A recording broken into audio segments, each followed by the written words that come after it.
What's up, guys and gals, and welcome to Veve Vibes, where I love talking all things Veve NFTs, speculation, and of course the market. So today we're going to be talking about a few different things. First off, Veve made a pretty big drop announcement talking about Disney villains. Then we're also going to be talking about HRO, a few things that's happening on the app, as well as the Snapshot, digital collectibles, what's going on with the hybrid stuff as well, and people that are involved in the Veve community and how they're doing in HRO. So we'll go ahead and jump into it. So if you guys do want to follow me, I got rid of my old QR code because you can't really scan or send anything on Veve anyway, so I got rid of that. If you do want to follow me on HRO, it's just HRO Vibes on obviously HRO, and then Veve. You can follow me both at Fastos as well as Steamboat Willie Ultra Rare, both at 9.9999 million. That's where you can follow me on there as well. So yeah, we'll go ahead and jump into it. So first thing I do want to cover is Veve digital collectibles. It's kind of funny. One of my friends actually texted me, they're like, hey, wouldn't it be funny if Veve did a drop announcement right at noon or sometime around noon during the snapshot of HRO to kind of like take attention away? I don't think that's Veve's intention at all, but it is kind of convenient how that typically happens. You actually see that happen a lot, like with like different MMO games as well as like IPs. Like typically they'll do an announcement or they'll do some sort of thing that's happening during another expansion or a drop or something like that. They kind of fight for each other and attention online and all that stuff, and to kind of really test to see who's more popular. But in this case, I don't think that's the case. I think this is just out of sheer coincidence.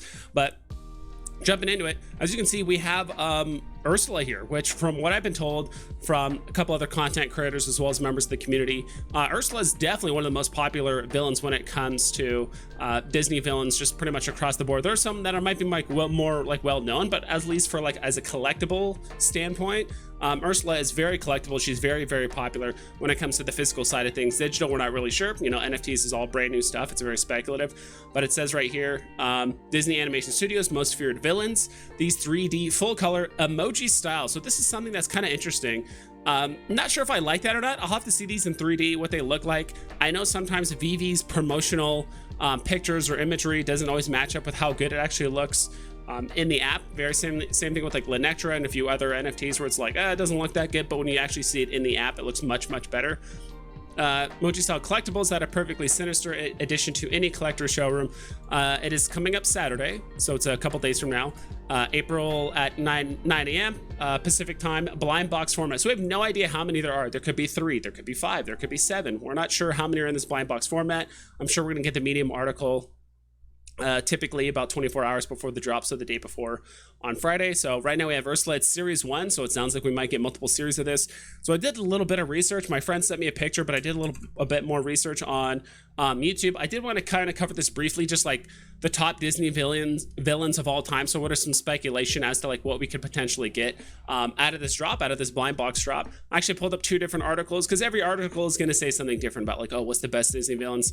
Scar I do like a lot. From what I've heard, he sells okay, like on the physical side of things. It's just really hard to correlate how well something's going to do on the digital side versus the physical side, right? For a long time, physical Todd's statues did not sell that well, but you look on the digital side, they're selling extremely well. Is it because the fact he's the first one, the first Batman on the NFT blockchain and all that stuff, and the first one in Veve? Is that what's carrying kind of like that name or that superhero? Potentially. But we have Scar here at number 1. I'm not sure if these are actually in order, like this is considered the best. Ursula is there at the top. I remember watching a lot of Little Mermaid. She was kind of scared me a bit. Cruella de Vil is another really scary one. Maleficent is another one. I didn't realize actually how many female villains that Disney really had, and they're all really interesting and intriguing. They definitely have their quirks and stuff. Jafar, I did like Jafar quite a bit. He was always kind of humorous and stuff, him and the parrot. Gaston, I think Gaston would be a good one. Evil Queen. Then Professor Ratigan, I do not remember him from that movie. I watched quite a few Disney movies. I would say Disney movies that have come out in the last like decade and a half, I'm not too familiar with. Hades I've always enjoyed, and then Claude Frollo, it's an interesting one.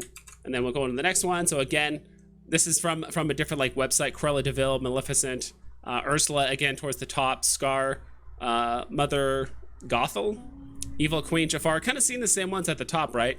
Hook, Gaston, Hades, and as we're kind of just flipping through these, you actually notice a lot of the female villains are kind of hugging those top spots, right? Like in the top 10. I always thought those were really intriguing, but I did stumble upon this. So these look very similar to the actual like Funko Pops. So if you look here, you actually get to see Ursula, but it doesn't look the same as this Ursula, right? She definitely has like, you know, like a smaller head, like more hair covering at the top of her head, like more makeup, all that kind of stuff. But if you look at this one, that definitely seems to be less so. So it's slightly different. So I don't think these are going to be straight up just copy and paste of like the Funko Pop versions. But I think this does give us a pretty interesting lineup as to who might be involved with these Funko Pops. You can see we have the Evil Queen up here, Maleficent. We have Hook down here, as well as Cruella de Vil, and pretty much the same people. And again, pulled up some more things. I think these are just strictly Funko Pops again. Dude, this Cruella de Vil in the top right is just terrifying. I would kind of like to have that just for like the funny meme potential and all that. So yeah, we have some pretty iconic villains here. I do really like Hades as well. Which ones I think are going to perform the best? I couldn't really tell you, to be quite honest. From what I've heard, I think Ursula's going to do very well. Personally, I would like to see Hades do well. I like Jafar. I've always liked Scar. But, you know, if we're talking for collectibles, right, I do think they'll all do well. The other real question is, how much are these going to sell for? Because these aren't... these are 3D digital collectibles, but these could be a slightly different style. These also could be, you know, are we looking at 40 gems again? Kind of similar to the lenticular cards. And I believe... I think the Pixar drop, I'm not sure if that was 40 or 60. I believe those were 60. So that's another thing, is like, what are going to be the box price of these? I do think these will all go above box price. I think it's going to be more similar to the Pixar drop, where they'll pretty much all go above box price, except there might be that one common that's just less popular than the other common, and it's just not going to perform as well. So that could go for around box price, if not a little bit lower. Just under box price. But I do think, depending on what they release, again, these are pretty much all going to be FAs, which is pretty significant. So people were kind of comparing it to some of the other drops like Batman, as well as the most recent like Mickey drop. It's like, well, the Mickey drop, it's not really an FA. It's the kind of like a less popular version of the Mickey, like the marching band one. And the most recent Batmans that came out, Series 6 for black and white, none of those are FA or FE or have anything really associated with them. So, but even then, most of those actually ended up doing pretty well.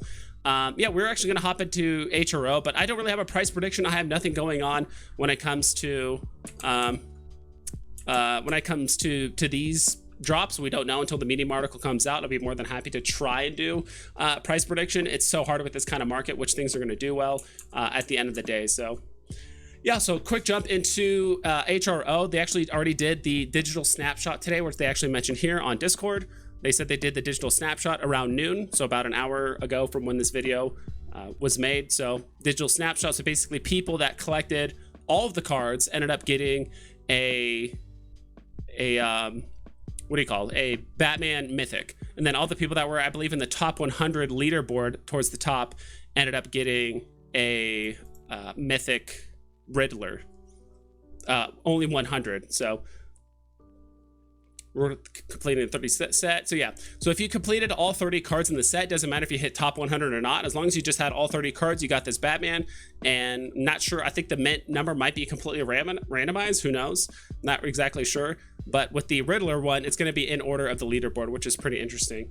Did kind of also want to celebrate too, there are some people here in the Veve community that have done pretty well on this list as well. I won't go through it all for the most part, but I mainly wanted to focus on the hybrid set, because not too long ago I showed Rob Stuff was in the number 2 spot, but people start unpacking cards and stuff like that, so he was towards the top. There are other people here in the Veve community that are in the top 100 as well, so I'm more than happy to kind of give them a shout out, support them when I can. No one really knows when the hybrid packs are actually going to have their snapshot, or if, you know, it sounds like there is going to be one.